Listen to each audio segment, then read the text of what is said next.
Hello, how are you? And welcome to Autism Talk. Yes, it is I again.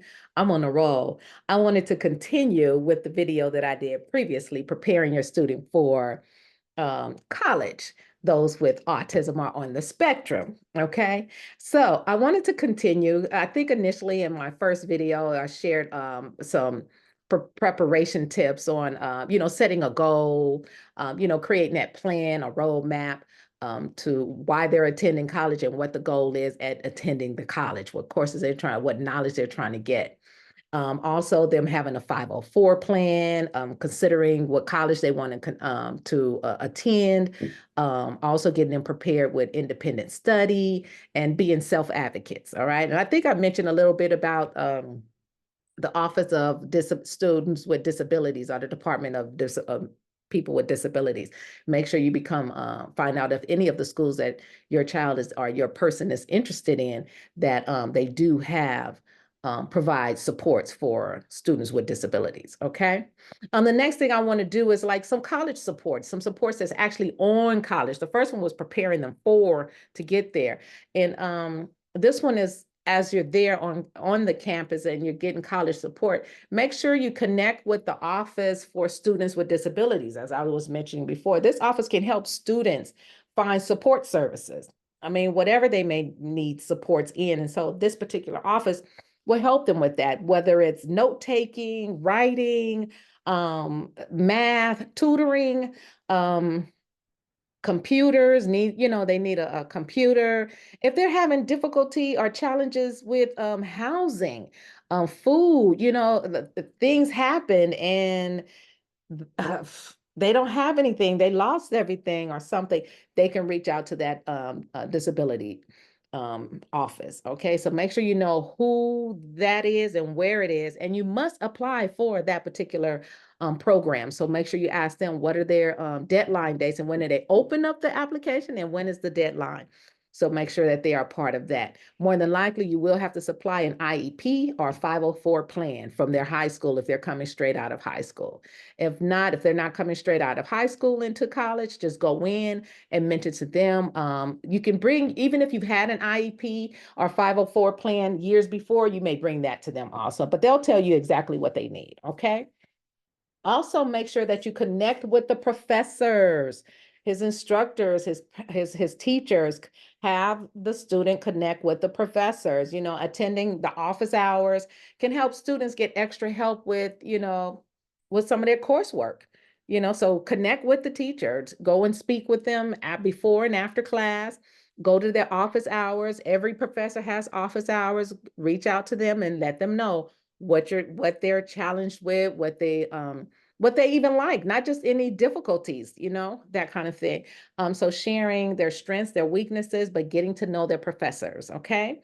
Also, another thing is use academic resources. Usually, your school, many colleges, they have academic resource centers that offer tutoring, writing labs and math labs, in addition to what the special education, I mean, oh, I apologize for that, for the Office of Disabilities.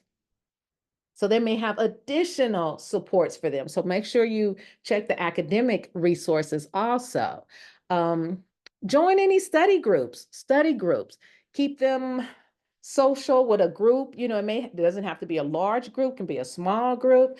Let them join a group that may be a part of a subject or a topic that he may be challenged in or not, because he might be able to help some other people.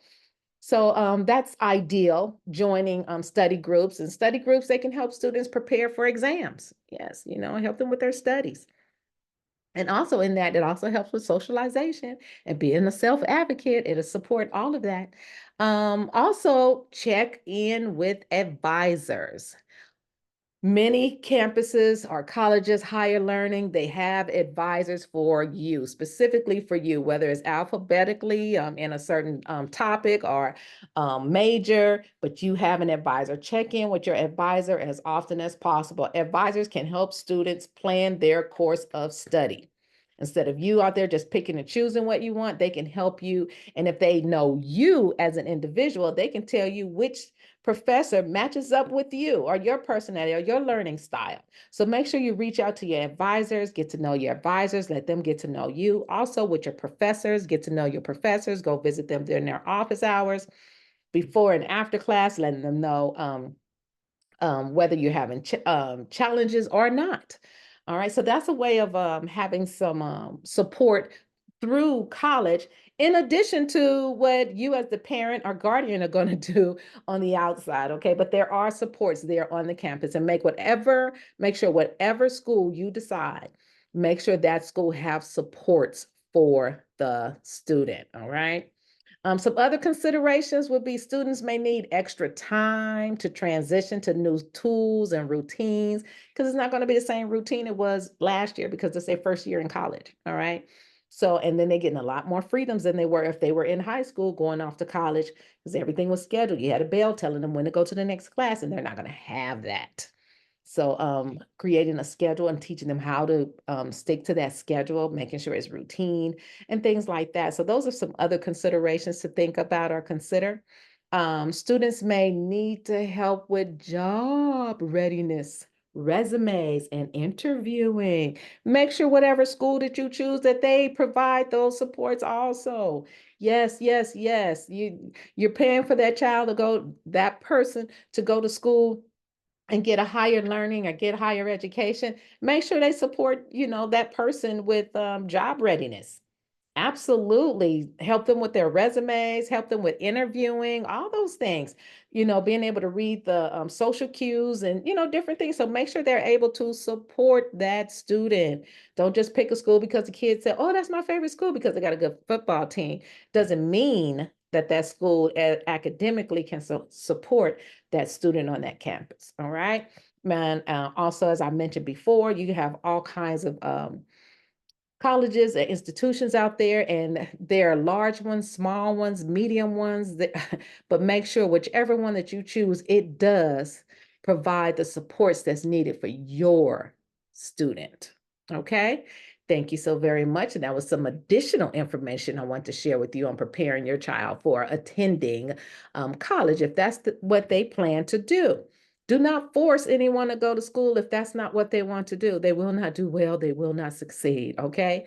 So remember that you need to continue to support them throughout their academic, their higher learning venture, and support them as much as you can. Remember also teaching them some self-advocacy skills. Don't forget to share with them some independent living skills, things that we take for granted that we automatically do for them, financing, budgeting, things like that. Okay. And definitely speaking up for yourself, because those, the supports that they have there and the resources they have on the campuses, if that student does not vocalize or communicate that they are in need of some supports, they will not receive those supports. So it's very important that we teach our kids how to be self-advocates and advocate for themselves.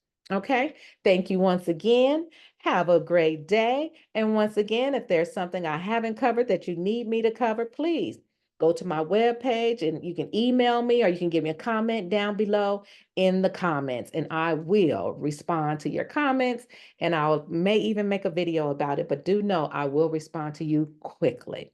Thank you. Have a great day, and it is a pleasure.